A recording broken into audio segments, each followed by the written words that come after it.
الاهلي كان متوقع ان هو يغلب. انا كنت هعمل فيديو قبل الماتش، بس بصراحة انا اسف يعني كسلت، بس كنت هعمل فيديو امبارح او النهاردة الصبح اقول فيه ان المتوقع، على غير ما الناس كلها فاهمة، المتوقع ان الاهلي هيغلب. كان في ناس فاكره ان خلاص يعني الاهلي عشان ماتشين ورا بعض وحش ولا حاجه، وبيراميدز بقى مليانه ناس كانوا لسه غالبين على فكره قبل الماتش بتاع الاهلي. فكل الناس بقى متوقعه ان الاهلي هيتغلب ولا ايه، والزمالك يغلب، وكل السيناريوهات اتعكست. وانا كنت متوقع، انا مش متوقع الزمالك يتغلب، بس متوقع ان الاهلي يغلب.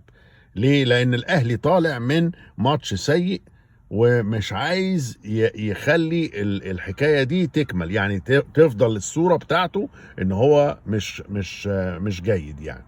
عايز يغيرها، عايز يحسنها، عايز يصالح الجمهور ويصالح المدرب بتاعه، وحصل احلى صلح.